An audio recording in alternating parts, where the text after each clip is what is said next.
வணக்கம் அன்பு நண்பர்களே, இன்றைய கேள்வி கணவல் நிகழ்ச்சிக்கு உங்கள் அனைவரும் அன்போடு வரவேற்கிறோம். மே 16ஆம் தேதி நடக்க இருக்கக்கூடிய சட்டமன்ற தேர்தல் மிகப்பெரிய எதிர்பார்ப்பை ஏற்படுத்தியிருக்கிறது. இதுல அரசியல் கட்சிகள் பரஸ்பரம் குற்றச்சாட்டி கொண்டே இருந்தாலும் ஒட்டுமொத்தமாக எல்லா அரசியல் கட்சிகளுடைய விமர்சனத்துக்கும் வெகு மக்களுடைய சாதாரண மக்களுடைய படித்தவருடைய மிகப்பெரிய பாராட்டுக்கும் உள்ளாயிருக்கக்கூடிய ஒரு அமைப்பு தேர்தல் ஆணையம். தமிழகத்தில் இந்த தேர்தலை மிகச்சிறிய சிறப்போடு நேர்மையாக வெளிப்படையாக அதிகபட்ச வாக்கு சதவீதத்தோடு நடத்த வேண்டும் என்ற முனைப்போடு தமிழகத்துடைய தலைமை தேர்தல் அதிகாரி திரு ராஜேஷ் லக்கானி கடுமையான முயற்சி மேற்கொண்டு வருகிறார். இதுவரை அவருடைய முயற்சியின் காரணமாக 100 கோடி ரூபாய்க்கு மேல் கணக்கு காட்டாத பணம் பறிமுதல் செய்யப்பட்டிருக்கு. கிட்டத்தட்ட 37 கோடி ரூபாய் கணக்கு காட்டப்பட்டு திரும்பி அளிக்கப்பட்டிருக்கிறது. இந்த அளவுக்கு ஒரு பணம் கொடுக்கப்படாத நேர்மையான வன்முறை இல்லாத வெளிப்படையான தேர்தல் நடத்த வேண்டும் என்ற முனைப்பில் இருக்கக்கூடிய திரு ராஜேஷ் லக்கானி தமிழகத்துடைய தலைமை தேர்தல் அதிகாரி. வாருங்கள், இன்றைய கேள்வி கணவல் நிகழ்ச்சியில் கேட்பதற்கு நிறைய இருக்கின்றன, கேட்கலாம். வணக்கம் சார். வணக்கம். உங்களுடைய பிரையாரிட்டியா இதுக்கு முன்னாடி நிறைய ஹேஷ்டேக் எல்லாம் வேற போட்டு சமூக வலைத்தளங்கள்ல மற்ற இடங்கள்ல எல்லா இடத்துலயும் நீங்க சொல்லிட்டு இருக்கிறது 100 விழுக்காடு வாக்குப்பதிவு, 100% ஓட் போலிங் கொண்டு வந்துருக்கீங்க. இந்த 100 விழுக்காடு வாக்குப்பதிவுங்கிறது உண்மையிலேயே சாத்தியம் நீங்க நினைக்கிறீங்களா? முதல்ல நம்ம ஹேஷ்டேக்னா TN 100%. நம்ம வாக்குப்பதிவு மட்டும் சொல்ல 100% முதல்ல ஆரம்பிக்கும் போது no voter should be left பிஹைண்ட்னா எல்லா வாக்காளர் பட்டியல பேரை பதிவு பண்ணோம். நம்ம முயற்சி பண்ணியிருக்கோம். நிறைய எவ்வளவு வெற்றி ஆயிருக்கு அதை மற்ற ஜனங்கள் தான் தெரியும். ரெண்டாவது ஓட்டிங் டர்ன் அவுட் மீன்ஸ் வாக்கு சதவீதம், அதை டெஃபினட்டா அதுக்கு முயற்சி பண்ணிட்டே இருக்கோம். முதல்ல நீங்க சொன்னது வாக்காளருடைய பேர் பதிவு. சோ இப்ப நீங்க நிறைய கம்ப்ளைண்ட்ஸ் எல்லாம் வந்துச்சு. நீங்க லாஸ்ட் கடந்த முறை நம்ம பேட்டில சொன்னீங்க, நீங்க வாய்ஸ் ஐடென்டிபிகேஷன் வரைக்கும் நம்ம நிறைய வச்சு இல்ல பேரெல்லாம் ஐடென்டிஃபை பண்ற மாதிரி வச்சு இந்த டூப்ளிகேஷன் எல்லாம் இல்லாத அளவுக்கு பார்த்து நிறைய வாக்காளர் திரும்ப கொண்டு சொல்லி இப்ப அந்த கம்ப்ளைண்ட்ஸ் எங்கேயாவது ரைஸ் ஆகுதா? இப்ப ஆஃப் லேட்டா நீங்க பார்க்கும்போது என்னுடைய பேர் பட்டியல இல்ல அப்படிங்கிற மாதிரி கம்ப்ளைண்ட் எல்லாம் வந்துச்சா? சில கம்ப்ளைண்ட் இருந்துட்டே இருக்கும், சில கம்ப்ளைண்ட் டெஃபினட்டா இருக்கும். பட் நம்மோட கடமைனா அந்த கம்ப்ளைண்ட் எப்படி மினிமைஸ் பண்றதா நம்மோட இலக்கு. நடிகர் கமலஹாசன் என்னுடைய பேர் இல்லன்னாரு, அப்புறம் நீங்க அவர் பேர் இருக்குங்கிறத நீங்க குறிப்பிட்டீங்க. ஆனா அவர் மாதிரி ஒரு மிகப்பெரிய பிரபலம் எல்லாருக்கும் தெரிஞ்ச ஒருத்தரே என் பேர் பட்டியல இல்ல, எனக்கு ஓட்டே இல்லங்கிறது யாரோ சொல்றதை சொல்லி கேட்டு சொல்லிட்டாங்களா? அவங்க கவனிக்காமலே பார்த்து சொல்லிட்டாங்களா? இல்ல இப்படி நம்ம செக் பண்ணாங்களா, செக் பண்ணாம சொல்லிட்டாங்க. இப்ப நம்ம ஒரு ஆன்லைன் பண்ணிருக்கோம். அவங்க பேர் யார் வேணும், அவங்க இல்ல யார் வேணும் அவங்க பேர் செக் பண்றதுனால அவங்க பேருக்கு ஒரு 2-3 லெட்டர்ஸ் டைப் பண்ணி அப்பா பேர் 2-3 லெட்டர்ஸ் டைப் பண்ணாலே சர்ச்ல எத்தனை பேர் அந்த பேர் அப்பா போல இருக்காங்க நீங்க பாத்துக்கலாம். நீ இங்கேயும் அலைய வேண்டிய இல்ல, ஒரு லேப்டாப்ல பாக்கலாம், இல்லன்னா மொபைல் போன்ல கூட பாக்கலாம். உங்களுடைய முதல் நோக்கமா வாக்காளருடைய பேர் பதிவு இருந்தது. அதுல உங்களுக்கு மனசு திருப்தி அளவுக்கு நீங்க சக்சஸ் பண்ணிட்டீங்க. அடுத்ததா போலிங்ல நீங்க கான்சென்ட்ரேட் பண்ணீங்க. இப்ப அடுத்த ஒரு போலிங்ல கான்சென்ட்ரேட் பண்ண நிறைய பேருக்கு விழிப்புணர்ச்சி உருவாகணும். போலிங்ல பண்றதுக்கு இப்ப நிறைய அவங்களுக்கு என்ன, இப்ப நிறைய பேர் இளைஞர் எல்லாம் பாத்தீங்கன்னா இன்ட்ரெஸ்டடா இல்ல. எலெக்ஷன் எது போய் ஓட்டு போனா என்ன போய் ஒரு 2 நிமிஷத்துல ஓட்டு போய் அதுக்கு போய் என்ன பெரிய ஒரு சின்ன மைய துள்ளி வைக்கிறதுக்கு என்ன பெருமைன்னு சொல்லிட்டு அந்த இருந்தாங்க. அவங்களுக்கு இதை பத்தி பேச வைக்கிறது, அவங்களுக்கு இதுல இன்ட்ரெஸ்ட் உருவாக்குறதா இப்ப ரெண்டாவது நம்ம இலக்கா இருந்தது. ஐ திங்க் அது நான் இப்ப ஒரு பதில் சொல்ல வேண்டிய இப்ப எலெக்ஷன் TN 100%. ஊர்ல கேட்டாலும் அது எல்லா ஹேஷ்டேக் தெரியுது. பேஸ்புக் இருந்தாலும் ஒரு 100% வாக்குப்பதிவு எல்லா ஒரு முகத்துல வந்துச்சு, வயல்ல எல்லாம் பேச ஆரம்பிச்சுட்டாங்க. சோ அதுல டெஃபினட்டா நம்ம ஒரு இதற்கு முன்னாடி நம்ம பார்க்கும்போது 2014 பாராளுமன்ற தேர்தலிலேயே தர்மபுரி மாதிரி ஒரு பின்தங்கிய தொகுதியில தான் அதிகமான வாக்குப்பதிவு நடந்தது. சோ மயிலாப்பூர்லயோ சேப்பாக்கத்துல இந்த மாதிரி ஒரு ஃபுல்லா கம்ப்ளீட்டா அர்பனைஸ்டு ஒரு நகர்ப்புற பகுதியில தான் வாக்கு ரொம்ப குறைவா பதிவாகுது. சோ உங்களுடைய டார்கெட் 100 விழுக்காடு வாக்குப்பதிவு அப்படிங்கறதுக்கான இலக்கா நகர்ப்புறங்கள் தான் இருக்குதா, ஒரு அர்பனைஸ்ட் ஏரியா தான் இருக்குதா? நிறைய கான்செப்ட் பண்ணி அங்கதான் ஃபுல் ஓட்டு வரணும் அப்படின்னு நினைக்கிறீங்க? நம்ம நீங்க அது நகர் பகுதியில வாக்கு சதவீதம் மற்ற ஊர் பகுதியில ஒப்பிட்டு பார்க்கும்போது நகர் பகுதியில எந்த நகர் பகுதி இருந்தாலும் ஊர் பகுதியோட 15% குறைவா தான் இருந்துட்டு இருக்கு. சோ அதை எப்படி அந்த கேப் அதை குறையுது, நகர் பகுதியில் இருக்கிற வாக்கு சதவீதம் ஊர் பகுதியில் இருக்கிற வாக்கு சதவீதம் ரெண்டு கிட்டத்தட்ட ஒண்ணு வந்தாலே நமக்கு 85% வாக்கு சதவீதம் தாண்டிடும். சோ நீங்க 100 விழுக்காடு வாக்குப்பதிவு சாத்தியம் இல்ல, நம்ம பொதுவா சாத்தியமாகாத விஷயமா பாக்குறோம். ஏன்னா ஒருத்தர் வெளியூருக்கு போயிருப்பாங்க, வெளிநாட்டுக்கு போயிருப்பாங்க, பேர் விடுபட்டு இருக்கும், வேலைக்கு போயிருப்பாங்க, மைக்ரேட் ஆயிருப்பாங்க, மாறு விஷயங்கள். பட் 90 விழுக்காடுக்கு மேல 90% மேல இதை கொண்டு போயிடலாம் நீங்க நினைக்கிறீங்களா? இல்ல, நான் 100% சாத்தியம்னா 100% நம்ம இலக்கு, நம்மளோட கோல். நம்ம கோல் நல்லா இருந்தா தான் அதை நோக்கி நம்ம போக முடியும். நம்ம இந்த கோல் இஸ் நாட் ஃபார் இந்த எலெக்ஷன் மட்டும் இல்ல, அதுக்கு நடுவில் என்னென்ன பிரச்சனை இருந்தது. இப்போ ஓல்ட் ஏஜ் ஹோம்ல நிறைய பேர் இருந்தாங்க, ஒரு முதியோர் இல்லங்கள்ல அவங்களுக்கு என்ன பண்ணோம், சோ அங்க பேர் அங்க மாற்றம் பண்ணி கொடுத்தோம். நிறைய பேர் வந்தாங்க, மதுரையில இங்க மாற்றி வந்துட்டு அங்க அந்த இடத்துல பேர் இருக்கு. நம்ம ஆன்லைன்ல சும்மா அட்ரஸ் சேஞ்சுக்கு ஒரு ஆப்ஷன் புதுசா உருவாக்கி கொடுத்தோம். சில பேர் யூஸ் பண்ணாங்க, சில பேர் யூஸ் பண்ண சரியா ரிசல்ட் கிடைச்சா இல்ல, பட் ஒரு ஆப்ஷன் இருக்கு, இனிமேல் அதை பயன்படுத்தலாம். சில பேர் அனாதை இல்லத்துல சொன்னாங்க, சில பேர் ஃபுட்பாத்ல இருந்தாங்க, எந்த அட்ரஸ் இல்லாம நான் பேர் சேர்க்கறது ஸ்ட்ரீட் லேம்ப் நம்பர் சொல்லி கூட பேர் சேர்த்தோம். அதுல உண்மையிலேயா? உண்மையில இப்ப வந்து பிளாட்பாரத்துல குடியிருக்கிறவங்க அவர்கள் வந்து அங்க தெரு பேரும் அந்த பக்கத்துல இருக்க ஏதாவது அடையாள குறிப்பிட்ட அந்த எல்லாருடைய விளக்கு கம்பங்கள்ல ஒரு நம்பர் குறிப்பிடப்பட்டிருக்கும். சோ அதையாவது குறிப்பிட்ட அவங்க வாக்காளர் பட்டியல் அப்படி சேர்க்கப்பட்டிருக்காங்களா? உண்மையில அப்படி ஒரு கதை நடந்தது? நிறைய குறை சில பேர் இருந்தாங்க, அவங்க அங்க கூடி இருந்தாங்க. அவங்களுக்கு எப்படி ஒரு அந்த பக்கத்துல ஏதோ நம்பர் ஒரு ஸ்ட்ரீட் லேம்ப் போஸ்ட் தான் ஈஸியா இருந்தது. இங்க சென்னையில பட் இன்னொரு நகர பகுதியில் அந்த மாதிரி பெயர் சேர்க்கப்பட்டிருக்கு, சேர்த்திருக்கோம், அது சேர்க்கப்பட்டிருக்கு. சோ அந்த எல்லாம் முயற்சி பண்ணோம். சோ டெபினட்டா நம்ம இப்ப அவ்வளவு பேர் இருக்கும்போது நிறைய பேர் முன் வந்து ஓட் போடுவாங்க. இன்னும் சில சிக்கல் இருந்துட்டே இருக்கேன். நான் அங்க வேலையில ஹாஸ்பிட்டல்ல வேலை இருக்கேன், நான் எப்படி ஓட்டு போட முடியும்? சோ இந்த மாதிரி ஒரு நான் டிரைவரா இருக்கேன், வண்டி ஓட்டும் போது அந்த ஊர்ல இருப்பேன், எப்படி ஓட்டு போட முடியும்? சோ இதுக்கு நம்ம 100% இலக்கு நினைச்சாதான் இந்த மாதிரி இடைவெளியில இருக்கிறது பிரச்சனையை சால்வ் பண்ண முடியும். நம்ம இலக்கே ஒரு 80% ஆரம்பிச்சோன்னா சரி, அதை 20%ல போட்டோம் இவங்க எல்லாம். நம்ம இப்ப இலக்கு உயர் மொபைல் ஏடிஎம் மாதிரி மொபைல் போலிங் பூத் ஏதாவது வாய்ப்பு இருக்கா? நம்ம வந்து நடமாடக்கூடிய வாக்கு வங்கி ஏதாவது வாய்ப்பு இருக்கா? நம்ம வந்து புலம்பெயர்ந்த தமிழர்கள், வெளிநாடுகளில் வாழக்கூடிய தமிழர்கள் நிறைய கிட்டத்தட்ட ஒரு 29-30 லட்சம் பேருக்கு மேல வந்து தமிழ்நாட்டுக்கு வெளியே இருக்கிறாங்க. தமிழ்நாட்டு வெளி மாநிலங்கள்ல டெல்லி மாதிரி மும்பை மாதிரியான இடங்கள்ல இருக்கிறாங்க. தாராவில எல்லாம் அவ்வளவு பெரிய பாப்புலேஷன் இருக்கு, டெல்லியில ராமகிருஷ்ணன் எல்லாம் அவ்வளவு பெரிய பாப்புலேஷன் இருக்கு, இந்த சிங்கப்பூர் மலேசியா இருக்காங்க. அவர்களுடைய வாக்கு பதிவு செய்யறதுக்கு எப்படி நம்ம வந்து அரசு ஊழியர்களுக்கு ஒரு தபால் வாக்கு வங்கி வச்சிருக்கோமோ அது மாதிரி தமிழ்நாட்டுக்கு வெளியே பிற மாநிலங்களிலேயோ பிற நாடுகளிலேயோ இருக்கக்கூடிய வாக்கு பதிவு செய்யறதுக்கு ஏதாவது வழி ஏற்படுத்திருக்கோமா? ஆமா, சுப்ரீம் கோர்ட் ஆர்டர் கொடுத்திருக்காங்க. அதுபடி அவங்க எலெக்ஷன் கமிஷன்ல ஒரு கமிட்டி உருவாகி இவங்க வெளிநாட்டுல இருக்கிறத இந்தியருக்கு எப்படி ஓட்டு போட்டு வைக்கிறது ஒரு கமிட்டி உருவாகி நிறைய ஆப்ஷன்ஸ் அவங்க பார்த்திருக்காங்க. அதில் ஒரு இப்ப 2-3 ஆப்ஷன் முடிவு பண்ணிட்டு அதை மேல விவாதம் நடந்துட்டு இருக்கு. சட்ட திருத்தம் கொண்டு வந்து டெஃபினட்டா இன்னும் மேல வருங்காலங்களில் வெளிநாட்டில் இருக்கிற இந்தியருக்கு ஓட்டு போடுறதுக்கு வாய்ப்பு வரப்போகுது. நீங்க வந்து இந்த 100 விழுக்காடு வாக்கு வந்து பதிவானு சொல்லி சொல்றீங்க. நான் வந்து எல்லா கூட்டங்கள்லயும் ஒரு நகைச்சுவா சொல்றது உண்டு, ராஜேஷ் லக்கானி வந்து 100 விழுக்காடுக்காக உழைக்கிறாரு, ஆனா அரசியல் கட்சிகள் 110 விழுக்காடுக்காக உழைக்கிறாங்க. மோர் தென் 100%, 110% வரைக்கும் போலிங் எல்லாம் பார்க்கலாம் சொல்லிட்டு அத மாதிரி கள்ள ஓட்டுகள்லாம் வராம, தவறான ஓட்டுகள்லாம் வராம தடுக்கிறதுக்கு என்ன வழி பண்ணிருக்கோம்? சார், கள்ள ஓட்டு படிச்சானா நீங்க அந்த ஓட்டு போட அமைச்சு அது பட்டன் அமைக்கிறீங்களா, அதுல இருந்து நேரா சிறைக்கு தான் கூட்டு போறோம். சோ தயவு செஞ்சு யார் கள்ள ஓட்டுக்கும் ரெண்டாவது இது சும்மா மிரட்டலுக்கு மட்டும் இல்ல, கள்ள போட்டு போடுறதுக்கு வாய்ப்பே இல்லை. எதுக்குன்னா இப்ப ஒரு வாக்காளர் பட்டியல் சரி பண்ணிருக்கோம், அங்க பூத் ஏஜென்ட் இருக்க போறாங்க. நம்ம 66,000 நமக்கு மொத்த வாக்குச்சாவடி, அதுல 38,000 வாக்குச்சாவடி கண்காணிப்புல இருக்கும். மைக்ரோ அப்சர்வர் சொன்னாலும் ஒரு வெப்காஸ்டிங்னா இன்டர்நெட் மூலமாக இன்னொரு இடத்துல அது ஒளிபரப்பாகும், அங்க நம்ம பார்த்துட்டே இருக்கோம். அது மட்டும் இல்ல, சரி என்ன ஒரு 38,000 வாக்குச்சாவடி ஒளிபரப்பாக யாரை பார்க்க போறான்? அத்தனை பேர். அது ஆட்டோமேட்டிக் ஒரு நீங்க வாக்குச்சாவடி மீன்ஸ் அத இவிஎம் கிட்ட 5 பேருக்கு மேல போனாலும் எனக்கு ஒரு அலர்ட் மெசேஜ் வரும். அந்த ஆட்டோமேட்டிக் கேமரா டிடெக்ட் பண்ணி அலர்ட் மெசேஜ் வரும், 5 பேர் அங்க போயிருக்காங்க, என்ன பிரச்சனை? சோ சென்சார் அங்க இருக்கு, அந்த இடத்துல வந்து நம்ம ஆட்டோமேட்டிக்கா கேமரா சிசிடிவி போட்டிருந்தாலுமே அந்த இவிஎம் பக்கத்துல ஒருத்தருக்கு மேல 5 பேர் அங்க கூடியிருந்தாங்கன்னா அங்க வந்து எஸ்எம்எஸ் வரும். அது மட்டும் இல்ல, ஒரு நடுவுல இன்டரப்ஷன் வந்தால அது குவாலிட்டி சரியில்லை இன்னொரு எஸ்எம்எஸ் வந்துடும்.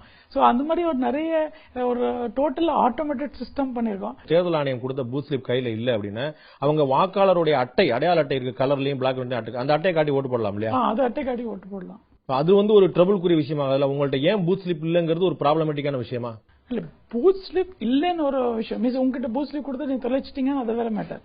ஆனால் நீங்க ஏஎஸ்டி பட்டியல் மீன்ஸ் அங்க ஊர்ல இல்லாத பட்டியல், ஏஎஸ்டினா absent, shifted and dead. Absent ஷிஃப்டட்னா அது ஊர்ல ரொம்ப நாளா இல்ல, ஷிஃப்டட்னா இப்ப தற்காலிகமா வெளியூர் போயிருக்கீங்க, டெட்னா இருந்தவர்.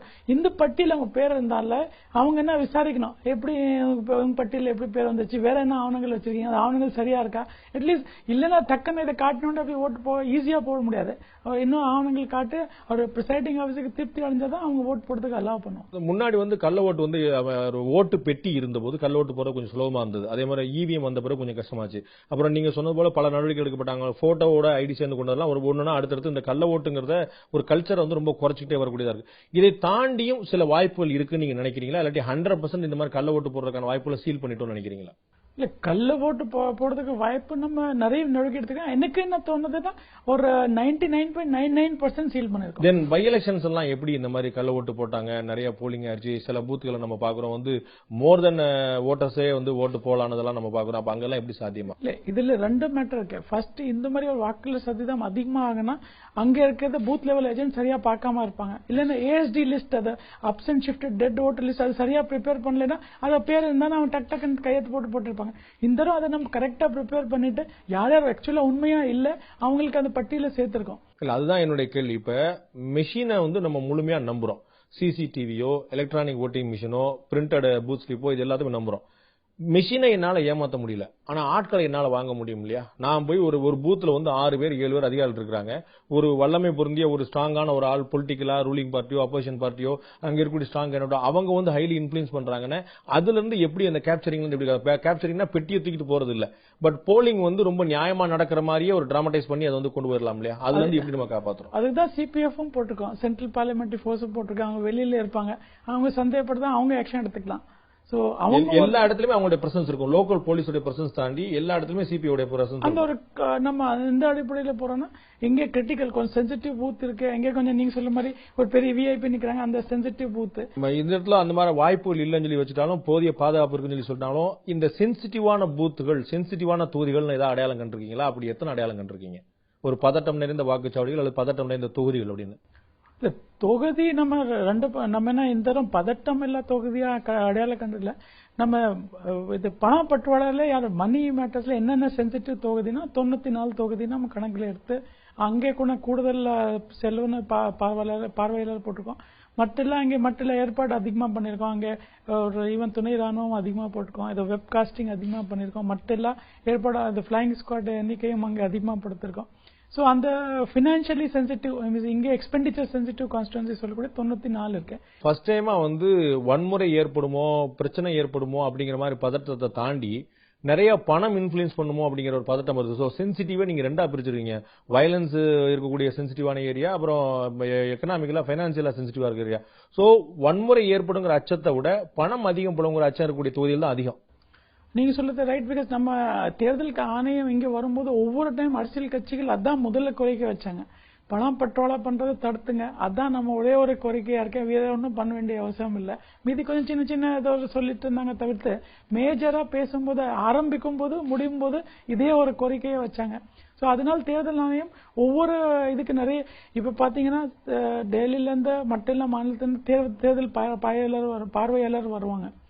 ஒரு 2 தொகுதியா இல்ல 3 தொகுதிக்கு ஒரு பறவையில இருக்கும். நம்ம 234 தொகுதி பார்த்தோம்னா ஒரு கிட்டத்தட்ட 100 பேர் 80ல இருந்து 100 பேர் இதுவரை பட எலெக்ஷன்ல வந்துட்டு இருந்தாங்க.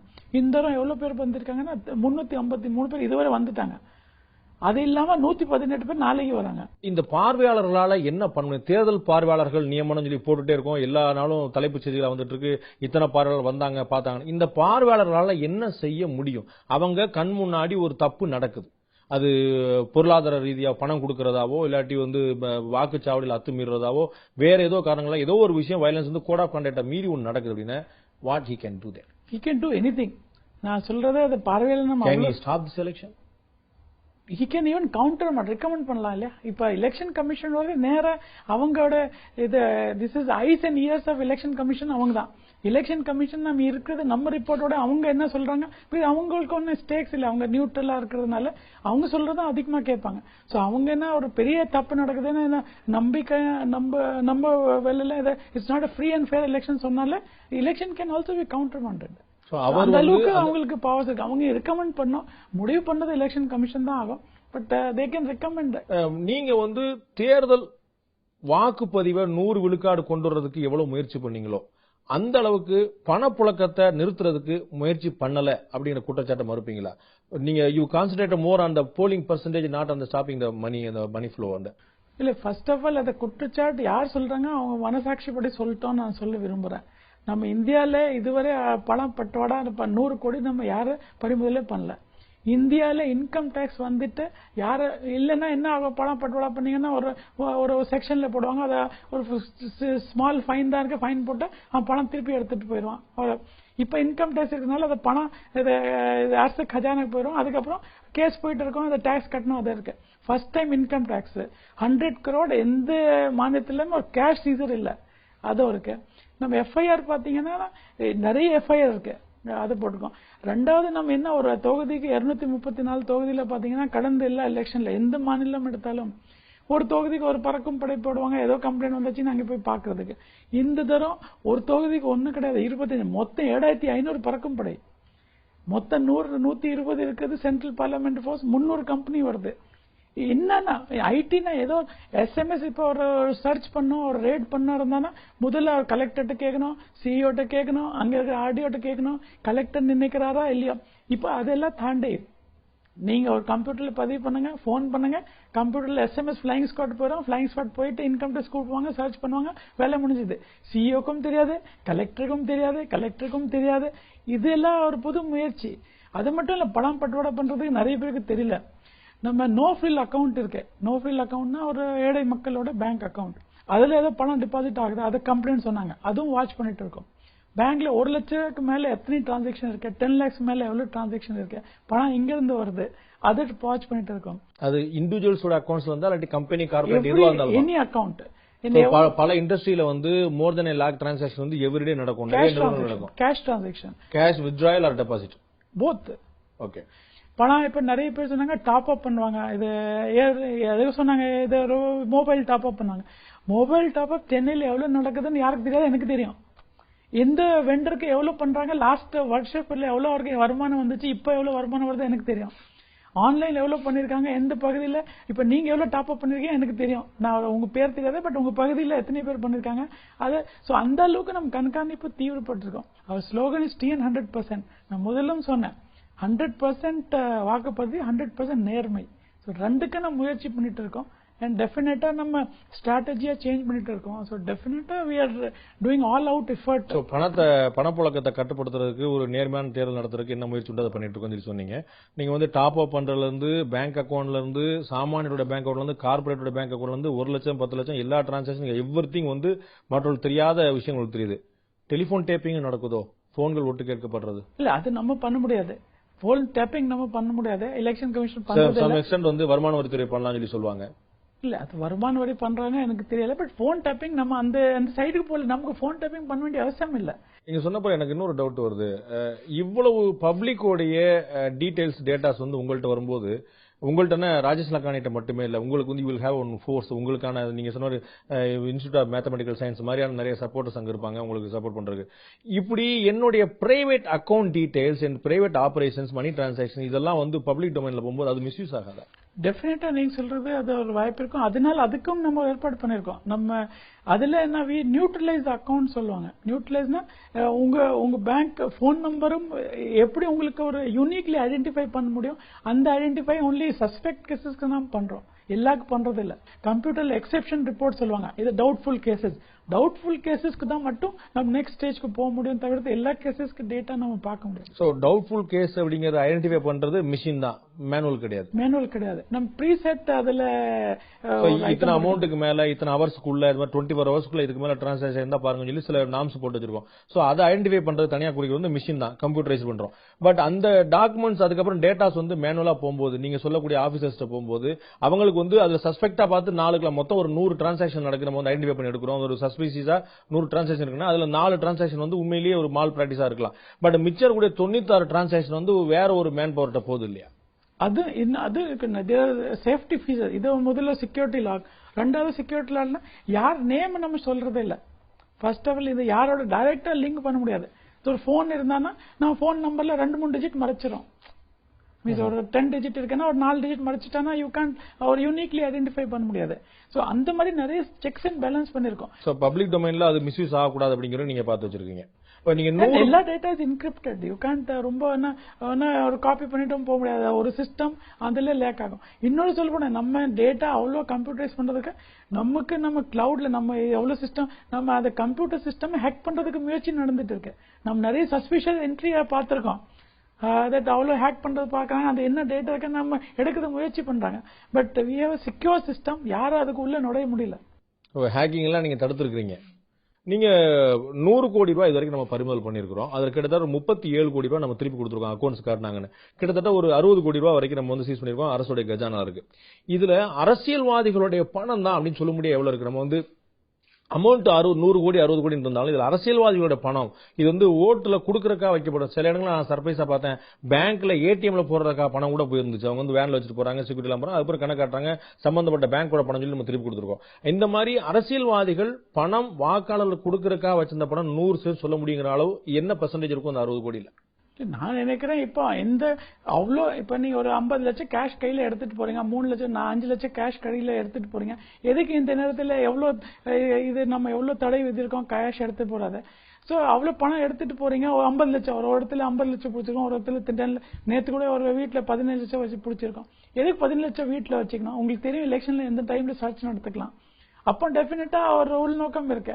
டெஃபினட்டா நம்ம அவங்க கணக்கு காட்ட முடியலன்னா இப்ப வந்து ஆம்புலன்ஸ்லயும் போலீஸ் வேன்லயும் கூட நம்ம வந்து சர்ச் பண்றோம். நம்ம வந்து எதையுமே விட்டு வைக்கல. நம்ம வந்து இது வந்து வேற மெத்தடாலஜி வந்து மாத்திக்கிட்டே போறாங்க பணம் டிரான்ஸ்பர் ஆகிறத.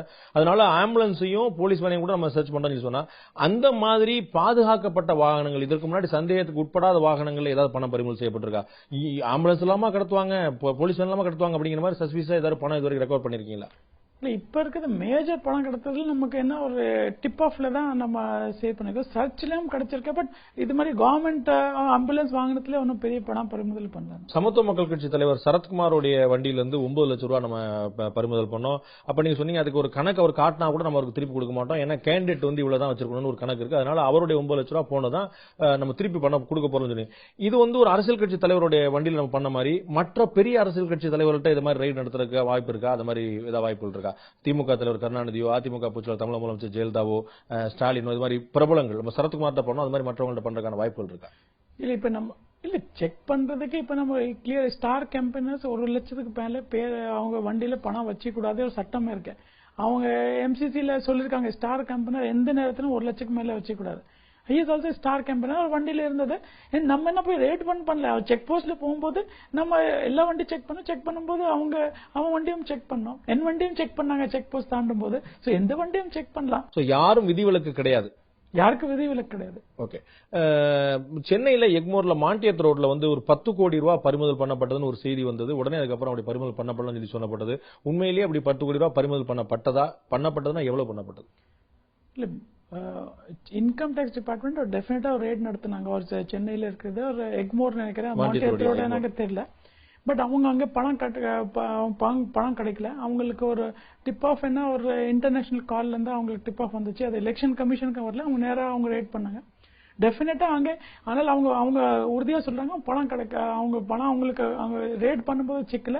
ஆனால் அதை சமீப காலத்துல பணம் எடுத்து போயிட்டாங்க. அதுக்கு டெஃபினட்டா அறிகுறி எல்லாம் இருந்தது, மீன்ஸ் சயின்ஸ் இருந்தது, ஒரு காட்டன் பாக்ஸ் அட்டை பெட்டி எல்லாம் இருந்தது, பேண்ட்ஸ் எல்லாம் இருந்தது, அது இருந்தது. சோ அவங்க அதை விசாரிச்சுட்டு இருக்காங்க. அவங்க கேஸ் இன்னும் க்ளோஸ் மூடல, எப்படி அது பணம் வந்துச்சு இங்க போச்சு அவங்க என்ன விசாரிச்சுட்டு இருக்காங்க. ஒரு முக்கியமான பாயிண்ட் சொல்றீங்க, அதாவது பணம் வந்து இவங்க பறிமுதல் பண்ணல, இவங்க போய் ஏதோ 10 கோடி 5 கோடி எல்லாம் ஒன்று பறிமுதல் பண்ண, ஆனா பணம் அங்க வைக்கப்பட்டிருந்ததுக்கான சயின்ஸ் வந்து அறிகுறிகள் அங்க தென்படுது அப்படின்னா அப்ப அதை கட்டாயமா கேட்கலாம். அது வந்து ஒரு கார்பரேட் ஆபீஸ், ஒரு சாதாரண ஆபீஸ், பட் அங்க வந்து இவ்வளவு காட்டன் பாக்ஸ் ஏன் இருக்கு, இவ்வளவு பணம் என்றதுக்கான மிஷின் ஏன் இருக்கு, மத்தெல்லாம் அங்க விசாரணை நடந்துட்டு இருக்கு. அது வந்து வழக்கம் போல பல தேர்தல் வரைக்கும் முடிவு வரைக்கும் நடந்துட்டு இருக்க விசாரணை இருக்க போதா? முதல்ல அது பாருங்க, அதை நம்ம ஸ்டேட் கவர்மெண்ட் அதை விசாரணை நடத்த போறது இல்ல, நமக்கு தெரியவே இல்லை. நான் சொன்னேன் இல்ல, இதெல்லாம் நீங்க கேட்கறதுக்கு அப்புறம் எனக்கு பேப்பர்ல ஒரு 10 கோடி பறிமுதல் ஏதோ ஒரு செய்தி சேனல்ல பார்க்கும்போது நம்ம கேட்க ஆரம்பிக்கும் போது அவங்க முடிய வர நமக்கு சொல்ல மாட்டாங்க. பட் அது இன்கம் டேக்ஸ் இன்வெஸ்டிகேஷன் டிபார்ட்மெண்ட், அது தேர்தல் ஆணைய கட்டுப்பாட்டுல கூட இல்ல. அவங்க CBD central board of directors அவங்க கீழே வேலை செய்யறாங்க. ருட்டீனா நார்மல் ஃபிளைங் ஸ்குவாட் சர்ச்னா அது கேஸ் அதோட முடியும், ஒன்னும் கிடைக்கல, இதை கிடைச்சா ஒன்னும் பண்ண முடியாது. இப்ப இன்கம் டேக்ஸ் சட்டம் அப்படி இல்ல.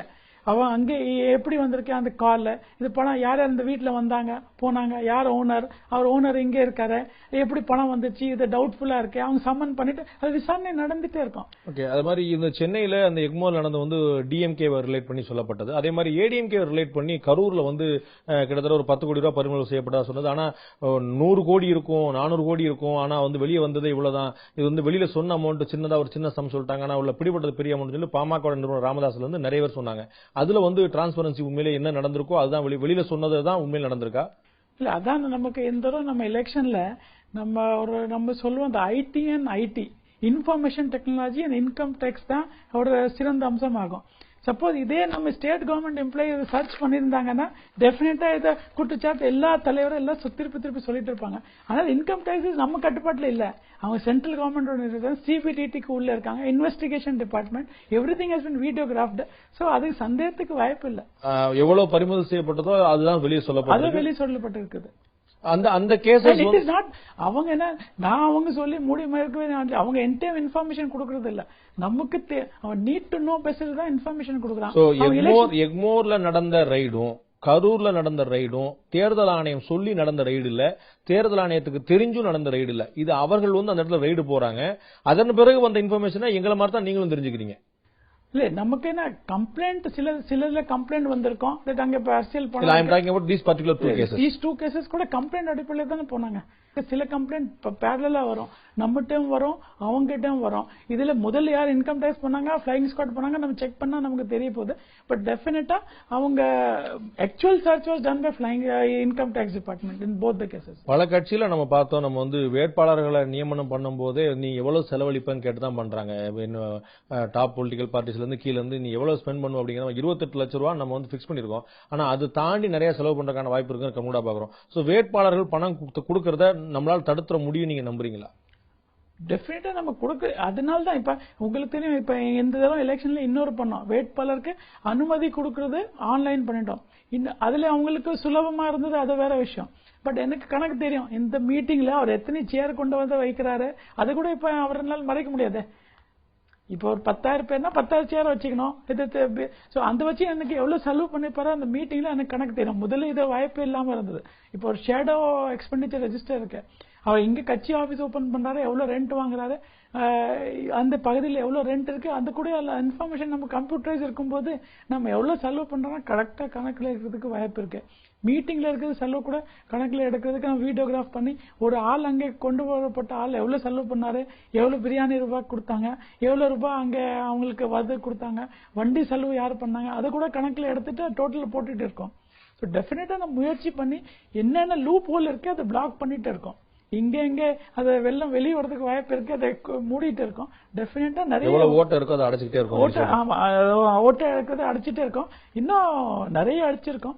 இன்னும் இப்ப சோசியல் மீடியா இருந்தாலும் இது சொன்ன ஒரு பல்க் எஸ்எம்எஸ் அனுப்புறதா அங்க கிட்ட பேசியிருக்கோம், வாய்ஸ் எஸ்எம்எஸ் பண்ணாலும் அதோட தடுத்திருக்கோம். என்னென்ன பிரச்சாரம் பண்றது எல்லாம் ஒரு மீடியா ஹவுஸ் கிட்ட பேசிட்டு எது பர்மிஷன் இல்லாம பிரச்சாரத்துக்கு அலோவ் பண்ணக்கூடாது, செலவு கணக்குல போடணும். ஸோ நிறைய முயற்சி பண்ணிட்டு இருக்கோம். டெஃபினட்டா நம்ம அது மாதிரி டாஸ்மாக் கடைகளுடைய சேல்ஸை வந்து நம்ம சர்வே பண்றோமா, அதை நம்ம வந்து மானிட்டர் பண்றோமா?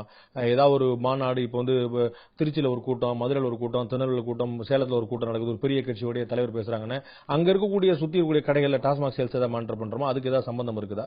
இல்ல, நம்ம எல்லா சேல்ஸ் மானிட்டரிங் இப்ப கம்ப்யூட்டரைஸ் பண்ணிருக்கோம். எந்த கடையிலும் ஒரு 30% மேல இன்க்ரீஸ் ஆனாலே சேல் நமக்கு தெரிய வரும். நம்ம 30% இப்போ ஒரு கட் ஆஃப் வச்சிருக்கோம், பட் நான் 10% கூட வச்சுக்கலாம், 20%. ஸோ ஒவ்வொரு கடையில நைட் எவ்வளவு சேல் ஆயிருக்கு நெக்ஸ்ட் டே காலைல எனக்கு தெரியும். நம்ம ஒரு கம்ப்யூட்டர் சாஃப்ட்வேர் மூலமாக எந்தெந்த கடையில சேல் இன்க்ரீஸ் ஆயிருக்கு அதை நம்ம பார்க்க முடியும், பார்த்துட்டே இருக்கோம். இன்னைக்கு வந்து சூரமங்கலம் அப்படிங்கிற ஒரு இடத்துல வந்து 30% மேல கடையில வந்து சேல்ஸ் கூடி இருக்குது.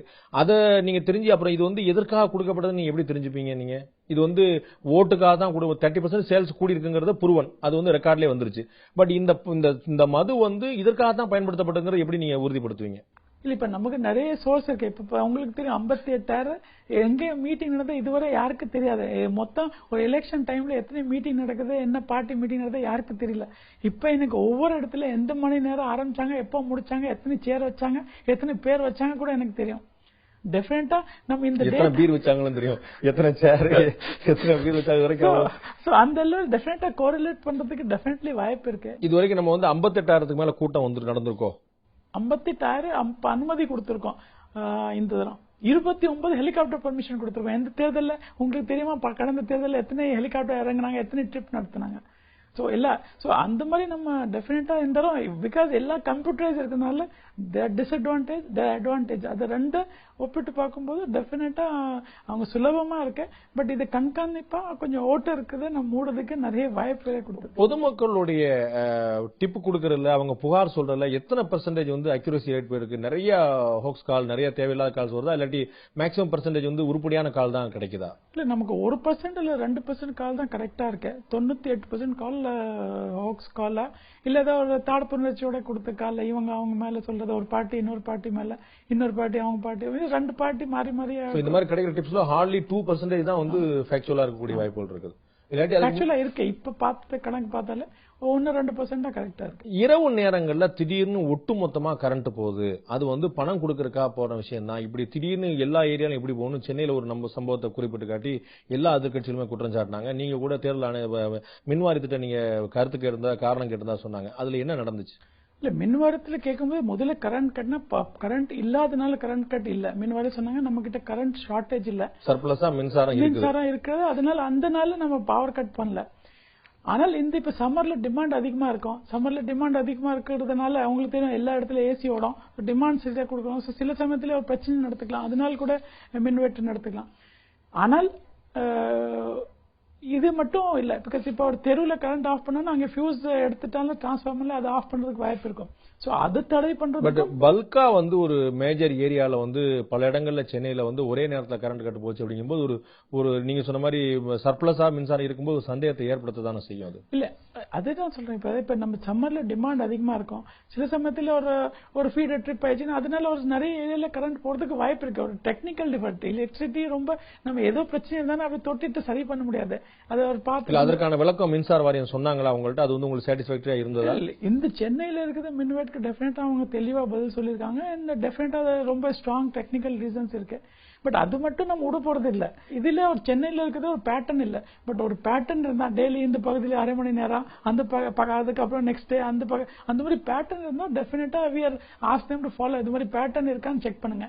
அண்ட் மின்வாதத்துல இன்னொன்னு இருக்கு, எது இருந்தாலும் எவ்ரிதிங் இஸ் லாக்டு. சோ அவங்களுக்கு தெரியும் இப்போ ஆன் ஆயிடுச்சு, இப்போ ஆஃப் ஆயிடுச்சு, இட்ஸ் ஆல் கம்ப்யூட்டரைஸ்டு. சோ டெஃபினட்டா நம்ம அதை செக் பண்ண முடியும். அவங்க சொல்லியிருக்கோம், அவங்க செக் பண்ணி ரிப்போர்ட் கொடுத்து. உங்கள்ட்ட அதிகாரிகள் மறைக்கக்கூடிய வாய்ப்பு இல்லைன்னு சொல்லிருப்பாங்க. நீங்க மேக்ஸிமம் நீங்க 2 ஐடியை நம்புறீங்க, information technology and income tax department. இதை தாண்டி ஹியூமனா இருக்கக்கூடிய சில இடங்களில் இப்ப நான் ஒரு கம்ப்ளைண்ட் பண்றேன், நீங்க உடனே ஒரு ஆபீசரை போய் இந்த இடத்த போய் பாருங்கன்னு சொல்றீங்க. அந்த ஆபீசர் அங்க போய் கரெக்ட் ஆகி சரி ஓகே கொண்டு சொல்லிட்டு வந்தா நீங்க எப்படி செய்வீங்க? அந்த ஃபுல் ப்ரூஃப் எடுத்துருங்க. நீங்க மெஷினை நீங்க ஏமாத்த முடியாது, ஆனா மேனை நீங்க ஏமாத்த முடியும், அல்லது மேனை நீங்க பர்ச்சேஸ் பண்ண முடியும். இல்ல, நீங்க சொல்றது ரைட். அதுக்கும் ஒரு வழி வச்சிருக்கோம். ஒரே பறக்கும் படையில ஒரே டிபார்ட்மெண்ட் அதிகாரி இல்லையே, ஸ்டேட் கவர்மெண்ட் இருக்காங்க, போலீஸ் இருக்காங்க, சென்ட்ரல் கவர்மெண்ட் எம்ப்ளாயி வேற உட்கார வச்சுட்டோம். இப்ப நீங்க 3 ஒரு பிளேயிங் ஸ்குவாட் பறக்கும் படைன்னு ஒண்ணு சொன்னா அதுலயே வேற ஊரு, வேற ஆளு, வேற டிபார்ட்மெண்ட் சேர்ந்த வேற ஆட்கள். சோ அவங்களுக்குள்ள ஒரு டீமா செயல்படுறதுக்கான வாய்ப்பு கம்மி. அதனால அவங்க ஃபுல் ப்ரூஃபா தான் இருக்கும் சொல்லி சொல்றீங்க நீங்க. போலீஸ் ஆபீசர்ஸையும் ஐஏஎஸ் ஆபீசர்ஸையும் நிறைய இடத்துல நம்ம மாத்தணும். இது அவங்களுடைய ஹானஸ்டியை டவுட் பண்ற மாதிரி ஆயிடாதா? இப்போ சேலத்திலயோ திருநெல்வேலியோ திருச்சியிலயோ ஒரு கலெக்டரை மாத்துறோம், அந்த கலெக்டர் இதுக்கு முன்னாடி என்னமோ ஒரு பார்ட்டிக்கு சாதகமா இருந்த மாதிரி இப்போ மாத்திட்ட மாதிரி வராதா? ஒரு டிரான்ஸ்பர்ங்கிறது கிட்டத்தட்ட அவங்களுடைய கேரியர்ல அவங்களுடைய ட்ராக் ரெக்கார்ட்ல ஒரு பிளாக் மார்க் மாதிரி ஆயிடாதா? இல்ல, நம்ம என்ன இப்ப நமக்கு ஒரு மோஸ்ட் இம்பார்ட்டன்ட் திங் நம்ம தேர்தல் தான். தேர்தல் ஃப்ரீ அண்ட் ஃபேர் நடக்கணும். That is paramount. அது சொல்றது ஒரு ரொம்ப மோஸ்ட் இம்பார்ட்டன்ட் திங். அந்த சில மன உளைச்சல் இருக்கும், நமக்கு மாத்திட்டாங்க அது இல்லையா. But to create an impression that election is fair and free, sometimes ஒரு பிட்டர் பில் நம்ம சொல்றோம், ஒரு காய்ச்சல் இருந்தா ஒரு பிட்டர் பில் சாப்பிட வேண்டிய இருக்கு. நீங்க if you can able to mention the reason, அவர் இந்த மாதிரி இந்த பார்ட்டிக்கு ஃபேவரா செயல்பட்டாரு, இல்லாட்டி இந்த வேலையை விட்டுட்டாரு, இந்த வேலையை செய்யாம விட்டாரு, அவர் டிசோபே பண்ணாரு அப்படின்னு சொல்லி சொன்னா ஒரு ரீசன் இருக்கும். பட் ஃபார் நோ ரீசன் பண்ணும்போது you may have some reasons. உங்களுக்கு ஒரு நியாயமான காரணம் தெரியல ஏன் மாதிரி அது பப்ளிக் டொமைன்ல பண்ணாம இருக்கும்போது ஒரு தவறா கூட ஒரு அதிகாரிகள் மாற்றப்படக்கூடிய வாய்ப்பு இருக்கு இல்லையா? இல்ல, எனக்கு தெரிஞ்ச தேர்தல் கமிஷன் அவ்வளவு ஈஸியா முடிவு எடுக்கிறது இல்ல. அவங்க ரொம்ப எலாபரேட் சிஸ்டம் வச்சிருக்காங்க, செக் அண்ட் கிராஸ் செக். நான் சொன்னேன் இப்ப அப்சர்வர் ஏதோ ஃபீட்பேக் கொடுத்தாலும் அதை ஒரு என்னோட ஃபீட்பேக்கோட மேட்ச் பண்ணி பாக்குறாங்க. சோ அந்த மாதிரி ஒரு செக் அண்ட் கவுண்டர் செக் பண்ணிட்டு சரி இது பண்ணா அவங்க கொஞ்சம் கரெக்டா நிஃபேக்ட் இருக்கும் and it will send the right signal இருக்கும்போது அவங்க அது மாதிரி டிரான்ஸ்ஃபர் பண்றாங்க, தவிர்த்து ரேண்டமா தே டோன்ட் டு. சோ ஒரு அதிகாரி மாற்றப்பட்டார்னா அவர் நிச்சயமா ஏதோ ஒரு கட்சிக்கு சம்பந்தமா ஆதரவா செயல்பட முயற்சி பண்ணிருக்காருன்னு சொல்லலாம். ஆர் அது மாதிரி இம்ப்ரெஷன் கிரியேட் ஆயிருக்க கூட சொல்லலாம். எலெக்ஷன் நடத்தது மட்டும் இல்ல மாதிரி கிடையாது. நம்ம ஒரு 2 மாசத்துக்குள்ள இல்லைன்னா 24 நாளுக்கு உள்ள எலெக்ஷன் நடத்தி முடிக்கணும். அந்த டைமுக்குள்ள நம்ம இதை டயட் சரி பண்ணி விசாரிச்சுட்டு கரெக்டா பாக்குறது டைம் இல்ல. சோ அவங்க ஒரு informal system which is very strong. இப்ப ராஜேஷ் லக்கானி இதே ஸ்டேட் கவர்மெண்ட்ல வேற போஸ்ட்ல இருந்தவர், டிஸ்ட்ரிக்ட் கலெக்டர்ல இருந்து அவர் செக்ரட்டரி லெவல் வரைக்கும் எல்லா போஸ்ட்ல இருந்தவர். சில மினிஸ்டர்ஸ்ட, சில பார்ட்டிட்ட, சில கவர்மெண்ட்ட டைரக்டா ரிப்போர்ட் பண்ணிருப்பாரு, சம் மினிஸ்டர்ஸ் கவர்மெண்ட். சோ இன்னைக்கு நீங்க சிஓ ஆயிட்டீங்கனால நம்ம எப்படி உங்க மேல ஒரு மிகப்பெரிய நம்பிக்கை வருது. அதனால ஒரு எலெக்ஷனுக்கு முன்னாடி சம்படி சில ஆபீசர்ஸ் சில ஃபேவராவோட இருந்திருக்கலாம், சில ரிப்போர்ட் பண்ணிருக்கலாம், அவங்க நல்ல கார்டு ரிலேஷன்ஷிப் இருந்திருக்கலாம். பட் இன்னைக்கு அந்த போஸ்ட்ல இருக்காங்க, எலெக்ஷன் ஆபீசரா, டிஸ்ட்ரிக்ட் எலெக்ஷன் ஆபீசரா இருக்காங்க, ப்ரொசீடிங் ஆபீசரா இருக்காங்கன்னா அவங்க சந்தேகத்துக்கு கொடுக்குறாங்க, இவர்ட்ட அவர் அடிக்கடி பேசுறாரு, இவர்ட்ட பழக்கம் இருக்குன்னு சொல்லி நம்ம அப்படி சஸ்பெண்ட் பண்ண சரியா இருக்குமா? ஒரு ஆபீசர்னா எல்லாத்தையும் தொடர்பு பழக்கம் இருக்குதானே செய்யும். So unless until he is proven guilty, how we can punish them? இல்ல, இப்ப நீங்க ஒரு முடிவு பண்றது வித்தியாசமா முடிவு பண்ணுங்க. நான் சொல்றது எலெக்ஷன் இஸ் மோஸ்ட் இம்பார்ட்டன்ட், நீங்க சொல்றீங்க ஆபீசர் இஸ் மோஸ்ட் இம்பார்ட்டன்ட். அது என்ன? It is not so. Rajesh நீங்க முதல்ல நான் சொல்றேன் I am not important. Election நேர்மையா நடத்ததான் இம்பார்ட்டன்ட். சில பேர் அவங்க செயல்னால இன்னும் ப்ரூவ் பண்ண முடியல, ஆனால் ஒரு பரவலாக ஒரு இம்ப்ரெஷன் கிரியேட் பண்ணிருக்காரு. ஒரு சந்தேகம் இருக்கு நிறைய பேருக்கு. இப்ப 4 பார்ட்டி எலெக்ஷன்ல இருக்காங்க, 3 பார்ட்டிக்கு சந்தேகம் இருக்கு. அப்போ இருக்கும்போது இட்ஸ் பெட்டர் டு ரிமூவ் தி சந்தேகம். ரொம்ப அதை சரி பண்றதா நல்லா இருக்கும். பிகாஸ் எலெக்ஷன் ஃபேரா நடத்துது மட்டும் இல்ல, எலெக்ஷன் கமிஷன் மேல நம்பிக்கை இருக்கணும். Individuals are not important. நான் Rajesh Lakhani is not important, என்னோட CEO is important, election commission is important. இப்போ 2-3 எலெக்ஷனா வந்து தேர்தலுக்குன்னு ஒரு தனி டிஜிபி போடுற பழக்கத்தை நம்ம உருவாக்குறோம். நேரடியா தேர்தல்ல எந்த பணியும் எந்த ஒரு பொறுப்பும் இல்லாத ஒருத்தருக்கு நம்ம மேல வந்து அந்த இருக்கிற டிஜிபியை விட்டுட்டு எலெக்ஷனுக்கான டிஜிபின்னு ஒருத்தர் சுப்ரீம் பவரா கொடுக்கறதுக்கான அவசியம் என்ன? இல்ல அவசியம்னா நான் சொல்ல, தேர்தல் நேர்மையா தேர்தல் நடதான் பெரமவுண்ட், அதான் மோஸ்ட் இம்பார்ட்டன்ட் ஆக்ட். அதான் சொல்றேன். இப்ப எஸ்பி நீங்க மாத்துனீங்கன்னா ஒரு புரிந்து கொள்ள முடியும். ஏன்னா எஸ்பிக்கு வந்து டைரக்டா அந்த லா அண்ட் ஆர்டர் மெயின்டைன் பண்ண ரெஸ்பான்சிபிலிட்டி இருக்கு. பட் டிஜிபி அப்படிங்கிறவர் எலெக்ஷனை பொறுத்தளவுக்கு இஸ் நோ ரோல். அவருக்கு வந்து அவர் பிளே பண்றதுக்கு எந்த ரோலும் கிடையாது. ஏன்னா கம்ப்ளீட்டா எல்லாமே எலெக்ஷன் கமிஷனோட கண்ட்ரோலுக்கு வருது. அவருக்கு வந்து அவர் வந்து ஒரு கிட்டத்தட்ட ஒரு திரைக்கு பின்னாடி இருக்கக்கூடிய ஒரு ஆளா தான் இருக்கு. அப்ப அங்க வந்து எலெக்ஷனுக்கு ஒரு டிஜி போட வேண்டிய அவசியம் என்ன கேட்கிறேன் நான். Definitely DG, police forces are reporting to DG. So DG ரொம்ப important person. Then why don't you have, நீங்கள் ஏன் ஒரு எலெக்ஷனுக்கான சீஃப் செக்ரட்டரி வைக்கல? இல்ல இப்ப எலெக்ஷனுக்கு சீஃப் செக்ரட்டரி இருக்காங்க. இப்ப அவங்க டிபார்ட்மெண்ட் இப்ப கவர்மெண்ட் கீப்ஸ் ரன்னிங். இப்ப எலெக்ஷனால் கவர்மெண்ட் ஸ்டாப் ஆகுறது இல்ல. இப்ப நிறைய பேருக்கு நிறைய டவுட் இருக்கு. எலெக்ஷன் நடந்துச்சுன்னா எல்லா எலெக்ஷன் கட்டுப்பாட்டுல வந்திருக்கு. எலெக்ஷன் கமிஷன் கட்டுப்பாட்டுல இருக்கிறது. எலெக்ஷன் செயல்படுறதுதான் எலெக்ஷன் கமிஷன். போலீஸோடைய வெல்ஃபேர் விஷயங்களோ டிரான்ஸ்பர் விஷயங்களோ மற்ற டிரான்ஸ்பர் சேராது. மற்ற ஜென்ரிக்கான விஷயங்கள்லாம் வந்து டிஜிபி, பழைய டிஜிபி, லாண்டா டிஜிபி பாத்துக்கிட்டே இருக்கலாம். அவரோட வேலை பார்ப்பாரு. டைரக்டா எலெக்ஷன் ரிலேட்டட் மட்டும் தான் இந்த எலெக்ஷனுக்கான டிஜிபி பார்ப்பாரு. அத மாதிரி சீஃப் செக்ரட்டரிங்கிறவர் கவர்மெண்டோட பல விஷயங்களை ரன் பண்ணுவார். எப்படி all SPs and DIGs and IGs ADGPs எல்லாருமே டிஜிபி டிஜி எல்லோட ரிப்போர்ட் பண்றாங்களோ, அதே மாதிரி எல்லா கலெக்டரும் எல்லா செக்ரட்டரியும் எல்லா ஜாயின்ட் செக்ரட்டரி அசிஸ்டன்ட் செக்ரட்டரி எல்லாருமே வந்து சீஃப் செக்ரட்டரி ரிப்போர்ட் பண்றாங்க. சோ நேரடியா எலெக்ஷன்ல தொடர்புடைய ஈவன் கலெக்டர்ஸ் சிஎஸ்க்கு பதில் சொல்ல கடமைப்பட்டவங்க. அப்ப ஏன் ஒரு நீங்க ஆக்டிங் சிஎஸ் அல்லது ஒரு எலெக்ஷனுக்கான சிஎஸ் ஏன் கொண்டு வரல? ஏன் ஒரு சீஃப் செக்ரட்டரி, ஒரு தலைமைச் செயலர் வந்து ஒரு தேர்தலுக்கு ஏன் ஒருத்தர் நியமிக்கல? ஒவ்வொரு முறையும் டிஜிபி மட்டும் நியமிக்கிறோம். இல்ல அது விவாத எலெக்ஷன் கமிஷன் நம்ம விவாதிக்கலாம். But chief secretary is a broader கலெக்டருக்கு மட்டும் சதவில்லை. Government is not only collector. There நிறைய செக்ரட்டரிஸ் இருக்காங்க, நிறைய துறை இருக்காங்க, அந்த எலெக்ஷன் கட்டுப்பாட்டுல இருக்கு. பட் போலீஸ் பாத்தீங்கன்னா everything almost every one is on deputation to election commission. So there's a difference between DGP office and chief institution பத்தி பேசுவோம் நம்ம. DGP institution and chief secretary institution. But definitely election கமிஷன்ல நீங்க பார்த்துப்பீங்கன்னா CEO கூட நியமிச்சிருக்காங்க. கூடுதல் CEO, special CEO போட்டிருக்காங்க. இங்க பார்த்தா ஸ்பெஷல் அப்சர்வர் போட்டிருக்காங்க. சோ அவங்க நம்ம சரியா செயல்படும் அவங்க கண்காணிட்டு தான் இருக்காங்க. இப்ப ஹைதராபாத் கமிஷனர் இருந்தாரு, போலீஸ் கமிஷனர், எனக்கு கூட ஐபிஎஸ் படிச்சாரு. அவர் எனக்கு சூப்பர்வைஸ் பண்றதுக்கு வந்துட்டாரு. Is special observer. சோ அவர் உங்களுக்கு சப்போர்ட் பண்றதுக்கு வந்திருக்காரா, உங்களை சூப்பர்வைஸ் பண்றதுக்கு வந்திருக்காரா? தெரியல. நம்ம இப்ப ஸ்பெஷல் அப்சர்வர் இருக்காரு இல்ல, இது ஸ்பெஷல் அப்சர்வர் பார்த்து இண்டிபெண்டன்ட் இன்புட் தான். You are not reporting to him இல்லையா? இல்ல, he is not reporting to me. both way. நானும் அவர் ரிப்போர்ட் பண்ணல, அவர் எனக்கு ரிப்போர்ட் பண்ணல. both are reporting to election commission. அவர் இண்டிபெண்டன்ட் இன்ஃபர்மேஷன் நம்ம சேல நியூட்ரலா இருக்கா இல்லையா, he is reporting to ECI. உங்களை பேட்ச் பண்ணுங்களா கொஞ்சம் கம்ஃபர்ட்டா இருக்கும்னு நினைக்கிறேன். 144 தடை உத்தரவு வந்து போன லோக்சபா எலெக்ஷன்ல போட்டது வந்து ஒரு பெரிய காம்ப்ளிகேஷனா, ஒரு விமர்சனத்தை கிரியேட் பண்ணுச்சு. இந்த முறை இப்ப இதுவரைக்கும் நடந்துட்டு இருக்கிற தேர்தல்ல ஒரு 2 நாள்ல தேர்தல் நடக்க போறதுல 144 தடை உத்தரவு போட வேண்டிய நிலைமை இருப்பதா நீங்க நினைக்கிறீங்களா? நம்ம தேவையில்லை. இப்ப நம்ம போடல, நம்ம முதல்ல சொல்லிட்டோம். டெஃபினட்டா we are not going to do. இது அந்தந்த மாவட்ட தேர்தல் அதிகாரி எடுக்கக்கூடிய முடிவா அல்லது ஒட்டுமொத்தமாக மாநில தேர்தல் அதிகாரி நீங்க எடுக்கக்கூடிய முடிவா? யாருடைய கையில் அந்த அதிகாரம் இருக்கு? கொள்கையா போடலன்னு முடிவு பண்ணிட்டோம். அதுக்கப்புறம் யாரு அது போடதா இருந்தானோ அது மாதிரி ஒரு முதல் வந்துட்டான்னு நம்ம அதை டிசைட் பண்ணோம். பட் டெஃபினட்டா நமக்கு தேவை இருக்காதுன்னு நினைக்கிறேன். இந்த வெயில் காரணமா பொதுக்கூட்டங்களில் கலந்துக்கிட்டாங்க. இது வரைக்கும் 7 பேர், இன்னைக்கு கூட ஒருத்தவங்க செத்து இது வரைக்கும் 7 பேர் இறந்துக்கிட்டா சொல்றாங்க. எலெக்ஷன் கமிஷன் கூட இந்த மாதிரி வெயில் நேரங்களை வைக்கலாம், தவிர்க்கலாம் சொல்லி ஒரு அட்வைசரி கொடுத்துச்சு. இதை வந்து எலெக்ஷன் கமிஷன் கண்ட்ரோல் பண்ண முடியுமா? அட்வைசரி தாண்டி ஏதாவது ஆர்டர் மாதிரி ஏதாவது போட முடியுமா? அதுக்கான ப்ரொவிஷன்ஸ் ஏதாவது இருக்குதா? எப்ப கூட்டம் நடத்தணும், எப்ப கூட்டம் நடத்தக்கூடாது, சம்மர்ல வெயில் நேரத்தில் வைக்கணும் மாதிரி ஏதாவது சொல்ல முடியுமா? இப்ப நமக்கு அதை தாண்டி இப்ப ஒரு புயல் சின்னம் வந்திருக்கு, லோ டிப்ரெஷன் ஃபார்ம் இருக்கு, மழை வெள்ளம் நிறைய இருக்கும். 15-16 தேதி நம்ம எதிர்பார்க்காததுக்கு மழை இருக்கும்னு ஒரு எச்சரிக்கை வந்திருக்கு. சோ இயற்கை அது இருக்கு. டெஃபினட்டா எலெக்ஷன் கமிஷன் ஒரு ப்ராப்ளம் வரும்போது அதுக்கு என்ன சொல்யூஷன் இருக்குதான் பாக்குறத தவிர்த்து எதிர்காலத்தில் என்னென்ன வரும் எதிர்பார்த்துட்டு நம்ம ஃபுல்லா ஒரு டிசைட் பண்ண முடியாது. ஒரு ப்ராப்ளம் வரும்போது அதை டிசைட் பண்ணி என்ன சொல்யூஷன் அது மாதிரி ஒரு முடிவு பண்றாங்க அவங்க. 29ஆம் தேதி நம்ம வேட்புமனு தாக்கல்லாம் வாபஸ் நிராகரிப்பு எல்லாம் முடிஞ்ச பிறகுதான் சுயேட்சை வேட்பாளர்கள் வந்து பலருக்கு நம்ம சின்னமே ஒதுக்குறோம். உங்களுக்கு என்னென்ன சின்னங்கிறது எல்லா வேட்பாளரும் ஃபைனலைஸ் ஆன பிறகுதான். ரெட்டல சின்னமும் உதயசூரியன் சின்னமும் கைச்சின்னன் சின்னமும் பல ஆண்டுகளா வந்து காமன் மேனோட மனசுல வந்து ஃபுல்லா ஊறி இருக்கும்போது 29ஆம் தேதிக்கு பிறகு கொடுக்கப்பட்ட ஒரு சின்னம் வந்து எப்படி காமன் மேன்ட்ட போய் சேர்க்க முடியும்? அப்போ சுயேட்சை வேட்பாளருக்கு ஒரு நியாயம், பெரிய கட்சி வேட்பாளருக்கு ஒரு நியாயம் என்ன? நீங்க அடிக்கடி வலியுறுத்தக்கூடிய லெவல் பிளேயிங் ஃபீல்டு, அந்த ஆடுகளம் சமமா இருக்குங்கிறது எப்படி நம்ம உத்தரவாதப்படுத்த முடியும்? சரி, முதல்ல நீங்க புரிஞ்சுக்கலாம், என்னோட கடமைனா எலெக்ஷன் ஸ்மூத்தா நடத்துது.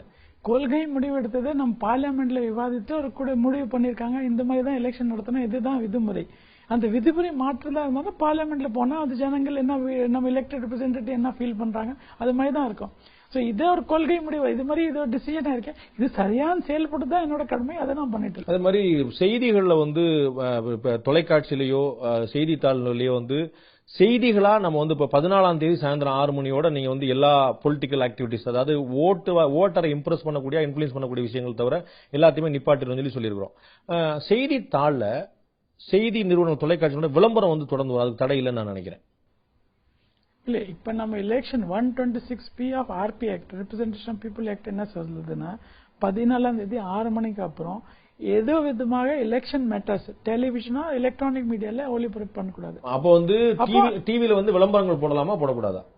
அரசியல் கட்சிகளுடைய விளம்பரங்கள் 14ஆம் தேதி 6 மணிக்கு அப்புறம் எலக்ட்ரானிக் மீடியால எலெக்ஷன் பத்தி ஒண்ணுமே நடத்து. பேப்பர்ல போடலாம், பேப்பர்ல வந்து போடலாம், டிவில போடக்கூடாதுன்னு என்ன நியாயம்? சார், நீங்க மறுபடியும் டிவி ஒரு மீடியா, பேப்பர் ஒரு மீடியா. நான் ஒரு அதிகாரி எனக்கு என்ன சட்டம், இந்திய சட்டம் இருக்கிறத அப்படி அது சரியா செயல்படுறதா என்னோட கடமை. அது சட்டம் அப்படி திருத்தணும் இப்படி மாத்தணும்னு சொன்னா நீங்க ஒரு அப்ப குழந்தை இருக்க, நீங்க ரூல்ஸ் போட்டுப்பீங்க வீட்டுல இப்படிதான் செயல்படணும், அவங்க அப்படிதான் செயல்படுறாங்க. அவங்க பாட்டுக்கு புது ரூல்ஸ் ஆரம்பிச்சிட்டாங்கன்னா வீட ஓடாது. Any matter related to election அப்படின்னு அவங்க ஒரு வார்த்தையை போடுறாங்க. அப்ப இந்த நிகழ்ச்சி, இந்த கேள்விக்கு நிகழ்ச்சி வந்து 4 வருஷமா போயிட்டு இருக்கு. நான் வந்து இதை சனிக்கிழமை ஞாயிற்றுக்கிழமை கூட ராஜேஷ் லக்கானியை வச்சு நான் தைரியமா நான் போட முடியும். பட் நான் இது கருணாநிதி வச்சோ ஜெயலலிதா வச்சோ போட முடியாதா? ஏன்னா அவங்க வந்து இந்த நிகழ்ச்சி வந்து எவ்ரி சாட்டர்டே சண்டே 4.5 வருஷமா போயிட்டு இருக்கு. சோ இது எலெக்ஷனுக்காக வைக்கப்பட்ட ஸ்பெஷல் ஷோ கிடையாது, என்னுடைய வீக்லி ஷோ. அது பண்ணா ஒரு சிக்கலாகுமா? அதனால தான் என்ன கூப்பிட்டீங்களா? நான் வந்து எலெக்ஷனுக்கு முன்னாடி ஒரு கிளியரான பிக்சர் தேர்தல் பற்றிய ஒரு வெளிப்படையான தேர்தல் நடக்குது அப்படிங்கிற நம்பிக்கை மக்களுக்கு ஏற்கனவே இருக்குது. அந்த நம்பிக்கை அதிகரிக்கணுங்கிறதுக்காக உங்களுக்கு வாக்குப்பதிவுக்கு முன்னாடி உங்களுடைய பேட்டி ஒளிபரப்பாது. வாக்காளர்களுக்கு ஒரு சிஇஓவாவும் ஒரு தனி மனிதராகவும் ஒரு இந்திய குடிமகனாகவும் நீங்க சொல்ல விரும்புறது? போடுவோம் ஓட்டு, வாங்க மாட்டோம் நோட்டு. நன்றி திரு ராஜேஷ் லக்கானி. உங்களுடைய பிஸியான ஷெட்யூலுக்கு இடையில உங்களுடைய நேரக்குறைவு நடுவில் உங்களுடைய நேரத்தை உங்களுடைய கருத்தை எங்களுடைய பகிர்ந்து கொண்டதுக்கு நன்றி. உங்களுடைய நல்ல நோக்கங்கள் நிறைவேற எங்களுடைய வாழ்த்துக்கள்.